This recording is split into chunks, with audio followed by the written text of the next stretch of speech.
For more, let's cross to London and speak to Richard Johnson, lecturer in U.S. politics at Queen Mary University of London.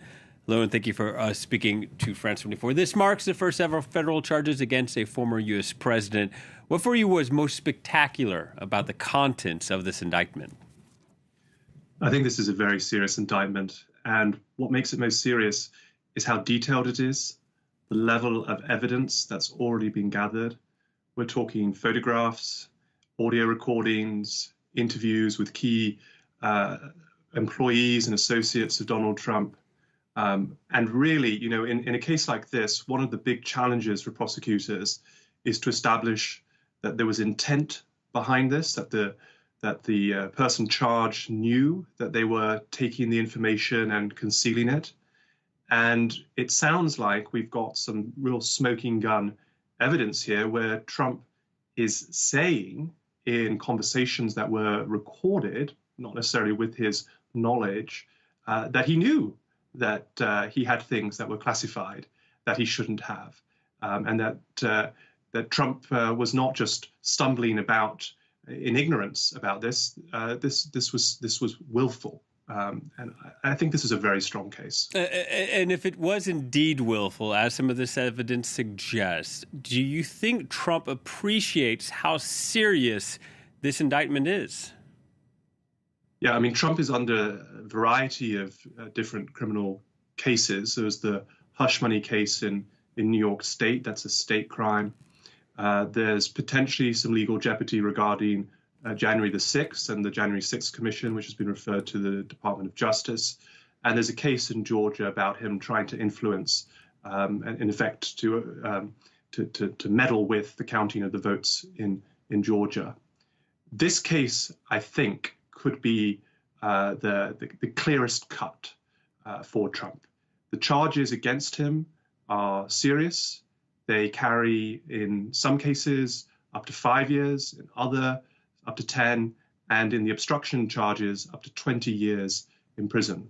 Now, I think we're still some way away from saying that Donald Trump is facing prison, but that's on the table, and that has to be taken very seriously by Donald Trump. This is not something he can brush aside or ignore or put down as just political meddling. Yeah, and following the indictment, Trump announcing he's going to be holding rallies. He also asked supporters to make contribution to peacefully defend our movement from the never-ending witch hunt. I don't have to remind you, next year we have a presidential election. How do you think this impacts the campaign? The qualifications for standing for president of the United States are quite simple, and in the Constitution, he has to be a U.S. citizen, resident in the United States for at least 14 years and over the age of 35. So obviously Trump meets all of those. And so even if Trump somehow found himself in prison before November 2024, which is, I must say, unlikely, but let's just say he did, he could still, in theory, run for president. And in fact, he could even be sworn in as president from a prison cell. I'm not saying that that's very likely, but just to put that on the table. So the question then really is not that this will block Trump from the presidency, but how it will be received by the American voters.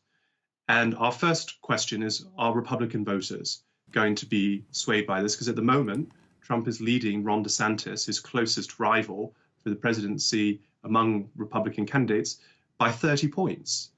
So he's got a long way to fall. And it seems so far Republican voters have remained quite loyal to him.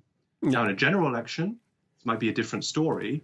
But even there, we see that Republican voters are likely to be very loyal to the Republican nominee, even those Republicans who didn't vote Trump, because they would see any Republican as preferable to a re-elected Joe Biden. So obviously, this is damaging. It's extremely distracting, and it's very serious. But whether it derails his presidential campaign, I think is a different kettle of fish. Richard, thank you very much for your time. Richard Johnson, a lecturer from Queen Mary University in London.